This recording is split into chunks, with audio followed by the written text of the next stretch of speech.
All right, good afternoon. Go ahead and get started. Oh, you guys ready? I'll wait for you. I didn't see you walk. Thought you'd wait long enough.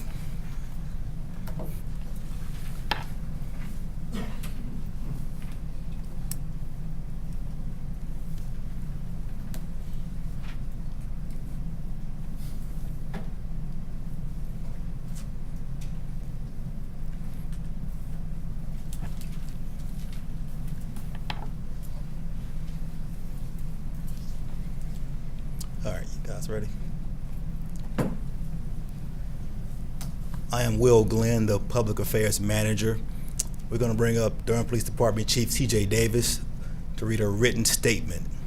Along behind me also, we have Deputy Chief Rick Pendergrass, have Anthony Scott, the Durham Housing Authority CEO, and also Mr. Charles Lyon, who is the Resident Safety Coordinator. I do want to reiterate, this is preliminary. We're going to give you information that we have. We'll update you all as soon as we have more information to share with you. Chief Davis. Good afternoon. Chief C.J. Davis of the Durham Police Department.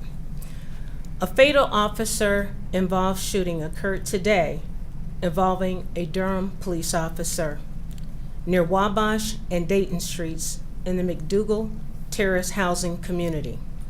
Based on preliminary investigation, 3 officers in uniform from the Violent Incident Response Team, VIRT, were on patrol in McDougal Terrace in response to an increase in crime in that district. They encountered a man on foot around 12:30 p.m. and stopped to speak with him. During the conversation, the man made a sudden movement toward his waistband and a struggle ensued. During the struggle, the officers heard a gunshot. In response, an officer fired his weapon. The man, whose name is not being released at this time, pending notification of relatives, was pronounced dead at the scene. An officer suffered a leg injury during the incident and was taken to the hospital for treatment. The officer was not shot. A gun, which was not the property of the Durham Police Department, was located next to the body at the scene. The shooting is being investigated by the North Carolina State Bureau of Investigations, which is standard procedure in officer-involved shootings here in Durham. Officers on the VIRT unit focus on gathering intelligence and following up on violent crime incidents. No further details are available at this time. Anyone with information about the incident is asked to contact the North Carolina State Bureau of Investigations at 919-662-4500. More information as it relates to what specific investigator will be handling this case will be provided in the very near future. At this time, are there any questions? What was the gentleman doing? I'm sorry, we have a microphone also so we can get those on the air. Skip Foreman with the Associated Press. What was the gentleman doing that prompted the officers to approach him? At this particular time, I don't know specifically what he was doing. These officers had been working various violent crime cases, and at that particular time was doing a neighborhood canvass. We have had an uptick, an increase in crime in that particular district, and much of what we have attempted to do is gather intelligence in the community from community members. Chief Davis, could you elaborate on the leg injury that the officer suffered? I don't know the extent of the leg injury, but he was transported to the hospital as a result of the struggle that ensued. The officer was not shot in the leg. I think there was some information out there, but the officer was not shot in the leg. And another question, the city council just approved body cameras last night. You guys are going to get them. Just your comment on that and the fact that, does this increase the need to have those body cameras? Yes.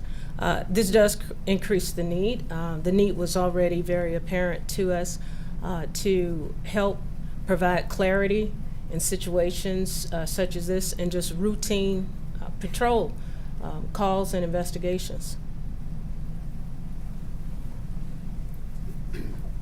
Colin Warnhex, the Herald Sun. Were the officers in uniform or were they plainclothes officers? These officers were in uniform.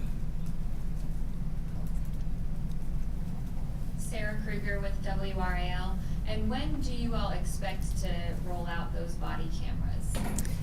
Well, we have been anticipating the receipt of the body cameras for some time now, so we're really excited about it. We spoke to the vendor, and we're looking at a very aggressive rollout to begin in District 4, the district that this incident occurred in, and looking at around the beginning of the year so that we can have our officers trained appropriately and understand the standard operating procedures, general order that accompanies that body camera software, and to ensure the infrastructure is ready for this program. And as far as you know, is there any footage, civilian or dash cam, of this incident? Well, and that's why I provided the information also to the SBI. If there is any footage out there, we're hoping that individuals will provide that footage or information. We don't have any dash cam footage, and of course, at this particular time, we do not have body cameras. Yes, ma'am. Ken Fine with Indy Week. How many shots were fired by your officers? At this particular time, I don't know. I'm not certain. And at is this there a particular specific time. reason that they were in that neighborhood, or were they just, this was part of a routine patrol? Actually, I wouldn't call it a routine patrol. Our statistics over the last 3 months have shown a serious, at least a 20% increase in robberies in that particular district and violent crime.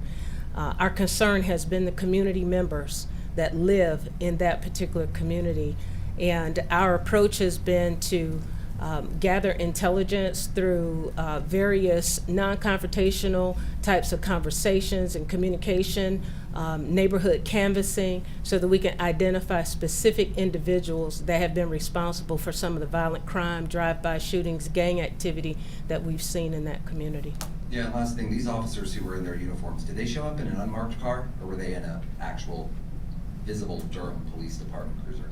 I believe these officers had an unmarked vehicle. And is there a reason for that?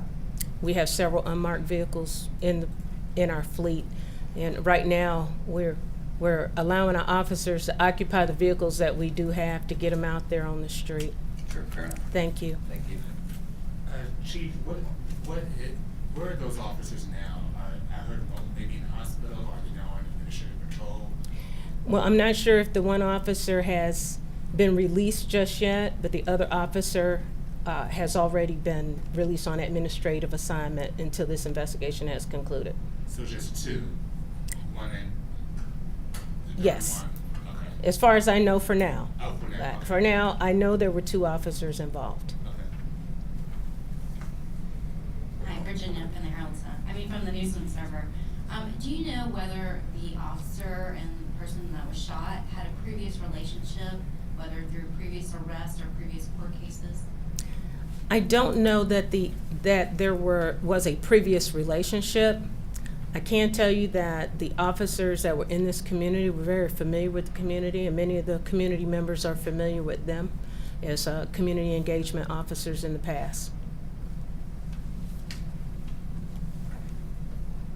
Have either of the 2 officers who were involved in today's incident ever been placed on administrative leave or discipline for things involving arrest before violent incidents, whether things that had to be investigated, whether shooting or physical contact? At this particular time, I can't answer that, but I can certainly, at a later time, get that information for you. At this time, I'm not sure of that. We haven't had an opportunity to see. Yeah. Just to clarify, your press release says 3 officers were involved, and you stated that earlier. We know 1 was injured. So is only 1 of those remaining 2 officers on paid administrative leave, or are they both? And as I said, unfortunately, I am still getting information about the incident, and there may have been, is it 3? I'm sorry. There were 3, and the other 2 officers, one in the hospital now, or being treated at the hospital, that other officer is on administrative leave as well. I can say that for sure if there were 2 other officers that were involved. So the 3rd officer, we don't know if they will be on administrative leave at this point? Absolutely. Is that determined? No, absolutely. 2 on administrative leave and 1 at the hospital being treated, who will also be on administrative assignment once he is released from the hospital. Thank you. Chief, can you provide the races of the 3 officers as well as the victim of the shooting? What's the update on that? What's the names of? We haven't notified their next of kin and relatives yet, but we will have a follow-up for that information as well. I don't want to guess.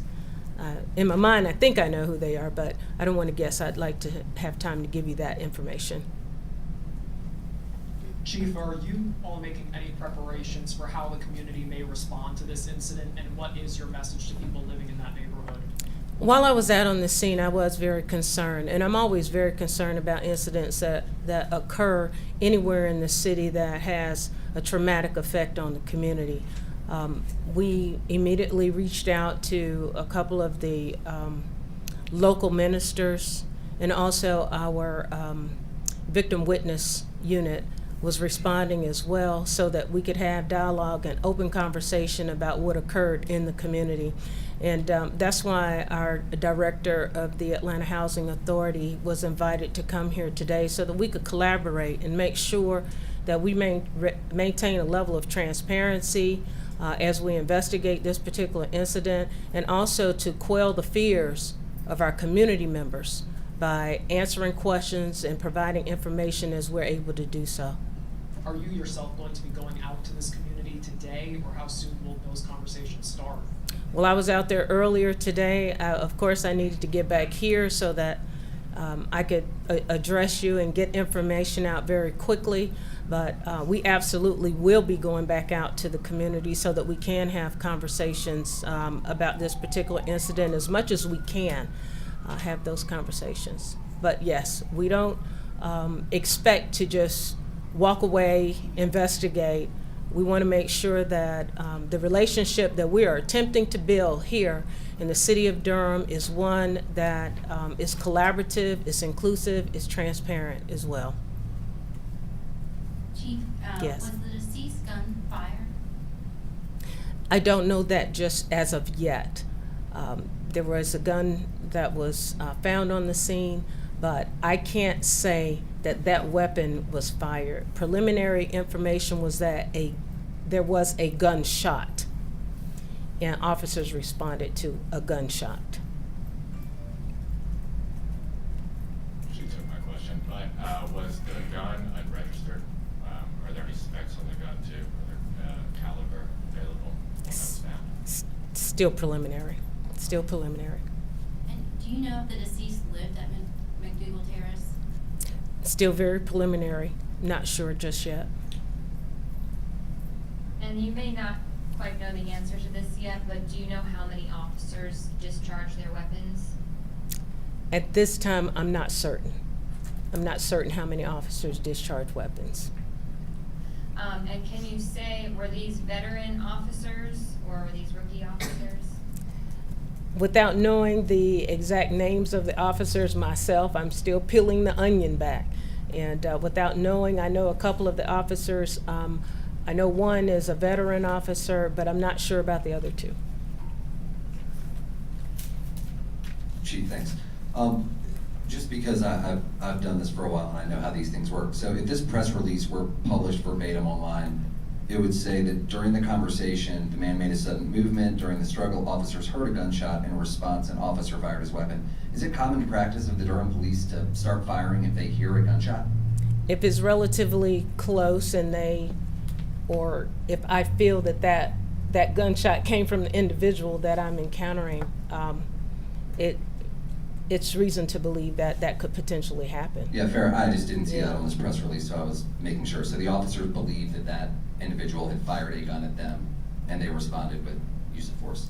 That's only an assumption at this point without us having the statements from the officers, but that was preliminary information that we received from one of the officers on the scene. So at this point, you're not sure whether the shooting was justified or not. The investigation unfolds. Is that right? Well, we'll allow the SBI to really do a good, thorough investigation. That's why we maintain the crime scene Yes, ma'am. until their arrival without compromising the integrity of the crime scene so that a neutral party could come in and help us reveal what actually happened out there today. Fair enough. Thanks so much, Chief. Thank you. All right. Thank you, everyone. We will also send the information as it becomes available. All right, thank you.